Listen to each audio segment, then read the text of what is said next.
Social মিডিয়ায় উস্কানিমূলক post করার অভিযোগ। পরমব্রত চট্টোপাধ্যায়ের বিরুদ্ধে পুলিশে অভিযোগ দায়ের করলেন এক আইনজীবী। অভিযোগ দায়ের করা হয়েছে অভিনেত্রী স্বস্তিকা মুখোপাধ্যায়ের বিরুদ্ধেও।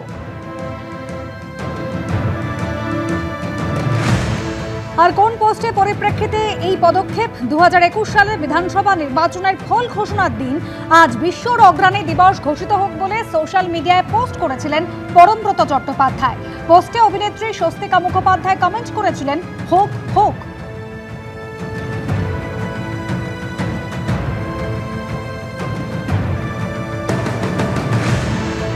দু 2021 বিধানসভা ভোটের ফল ঘোষণার দিন খুন হয়েছিলেন বিজেপি কর্মী অভিজিৎ সরকার।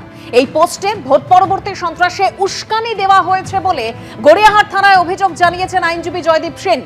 বিজেপি কর্মীর খুন হওয়ার প্রসঙ্গ উঠে এসেছে বিজেপি বিধায়ক তরুণজ্যোতি তিওয়ারির মুখেও। পরমব্রত যে টুইটটা করেছিল 2021-এর 2 মে বিকেল 4টে নাগাদ, সেই সময় অলরেডি পোস্টপোল ভায়োলেন্স শুরু হয়ে গেছে এবং উনি যে টুইটটা করেন আজ বিশ্ব অগ্রণী দিবস ঘোষণা করা হোক, that is a clear and conscious instigation and abetment to large scale violence. আমার মতে পরমব্রতর টুইটটা directly comes under the offence contemplated under section 107 of IPC. তো পুলিশ চাইলে এখন এদেরকে কাস্টাডিতে নিয়ে ইন্টারোগেট করতে পারে। ওই দিনটা আমাদের মনে আছে, ওই দিন কিভাবে অত্যাচার নেমেছিল মনে আছে, কিভাবে অভিজিৎ খুন হয়েছিল মনে আছে। আমরা বিভিন্ন জায়গা থেকে ভিডিও এবং কলগুলো পাচ্ছিলাম যে আমাদের কার্যকর্তাদের বাড়ি ভাঙা হচ্ছে।